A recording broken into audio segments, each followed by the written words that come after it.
So wait, you're going to tell me that the second episode in a four-episode arc feels pretty much like filler?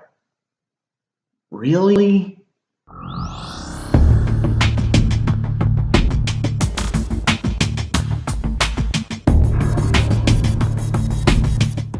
So for anybody who watches my American Horror Story reviews or just other discussions from time to time, you know that I am not in my normal place of recording. That is because I have a doctor's appointment tomorrow, so yeah. With that being said, let's jump right into this episode. First and foremost, without even getting into the story beats, I just want to say, am I the only one who is not having it with all of these people playing real-life historical figures this season?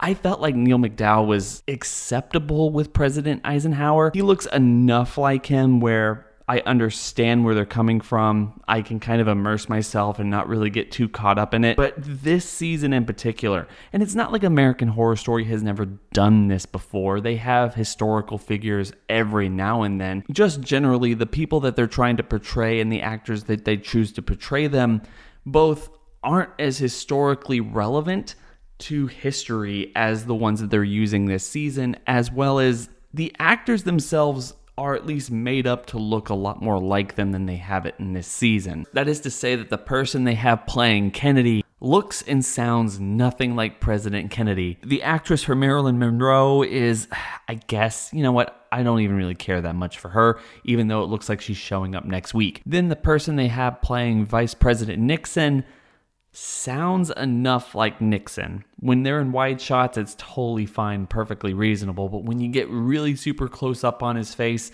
it's like, dude, that guy looks nothing like Nixon at the time based off of all the footage that I've ever seen. And yes, okay, we can talk about whether or not that's a petty observation for an episode review in a season altogether, but I would argue that it's really not, because this part of the season is supposed to be built up between 1950s and 1960s flashbacks that help explain where the aliens came from and how we got all of our technology. And then in the modern era, where it looks like the aliens are finally starting to get a foothold with their human alien half-breed monsters that they've been trying to do for literally decades now. And I'm sorry, but believability in this case is kind of the point. It's one thing for American Horror Story to take a known serial killer, recast them with a role, and put them in some kind of a story placement for one season or another. It's a whole different thing to start using national figures like presidents or maybe even someone like Marilyn Monroe as some of your main focal characters in a story that you're trying to tell. Anyway, the episode begins with a time jump from where we left off in the past in 1963 with Eisenhower talking to Nixon after Kennedy wins the White House, and Nixon is afraid that Kennedy isn't going to be cooperating with the deal that they made with the aliens.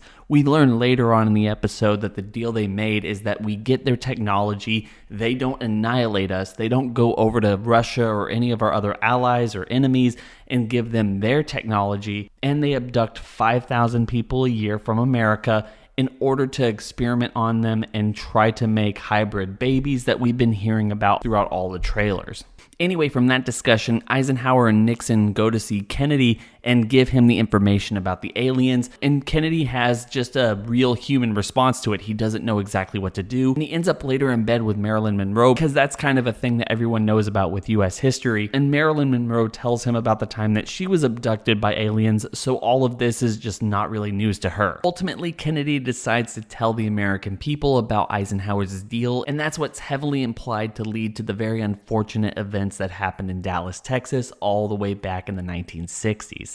From there, we go back to a time period where Eisenhower was still president, and we deal with him kind of going wishy-washy about whether to make a deal with the aliens. I think one of the interesting things about this entire part of the episode is the dynamic between President Eisenhower and his wife. Based off of everything that's been going on this season, it makes a whole lot of sense why Sarah Paulson would want to play this character, because honestly, she seems to be the one with the most agency, as well as literally being taken over by aliens at certain points during this season. You get a lot of fun there. Not only does she believe that making the deal with the aliens is best for her husband, but also best for the United States, and she's even capable of convincing Richard Nixon that it's best for his political career because she knows that he wants to be president. The whole thing is brought to a head when the aliens abduct her like they did the housewife so they can talk directly to President Eisenhower. And from there we jump back into the modern day and see what's going on with some of our main characters. I just have to take a side note here and say that the past parts again are probably the more interesting things going on in any given episode of Death Valley, but I can't be the only one who feels really like they've done Lily Rabe completely dirty in this season. I mean, I'm not entirely sure if she's coming back, but they killed off Amelia Earhart already. She barely got a couple of lines in this part of the season, and she's already completely dead. They used her as a prop. They brought Amelia Earhart back for literally no reason. They had Lily Rabe come and portray her for no reason, and this is on top of everything they did with Doris as a character in Red Tide. I don't get it, and I don't understand why they're doing her so dirty. Is that just me? Tell me in the comments, because I'm at a loss. Anyway, going into the modern day era, we have our 4 main protagonists who are all pregnant going to see the OBGYN, only to get a rude awakening that not only is there babies in all of them, but there's something completely wrong with the babies, and Troy just keeps asking over and over again, what is in me? How is it coming out of me?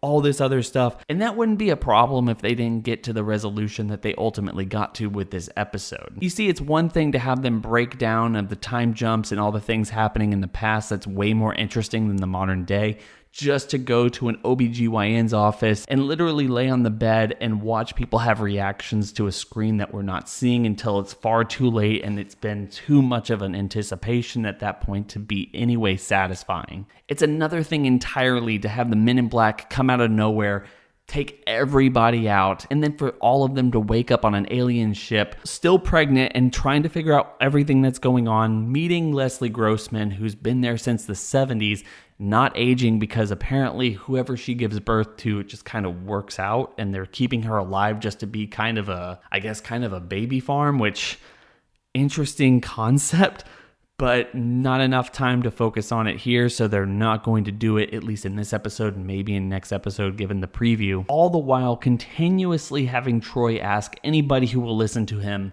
how is the baby coming out of him? And the episode just ends. I want to make this clear. This is the second, maybe third if you're counting Amelia Earhart, at the best third pregnancy birth scene that we've gotten this season. Maybe that's the through line because nothing else seems to be connecting.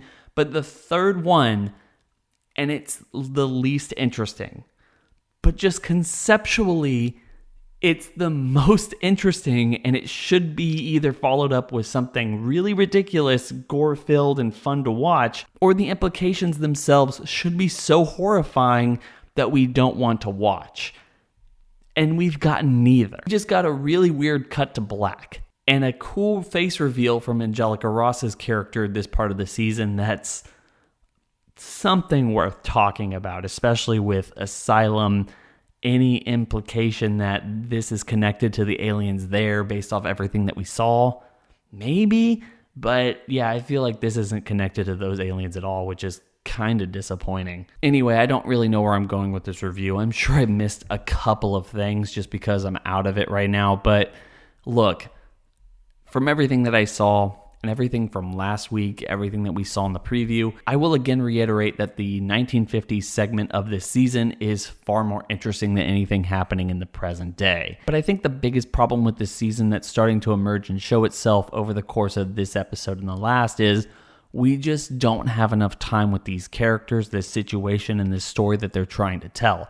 It's really big. There's a lot of really interesting ideas, and there's certainly a lot of stuff that they can be talking about and trying to say with what they're doing, but we don't have enough time for that. And quite frankly, that's going to be the biggest issue with American Horror Story Double Feature after all is said and done. Where I feel like a lot of American Horror Story fans would be a little bit disappointed with the overall season, any given season, now we're going to have to sit there and think, well, they kind of dropped the ball with 2 stories and not just one this time because they felt like it was the right thing to do.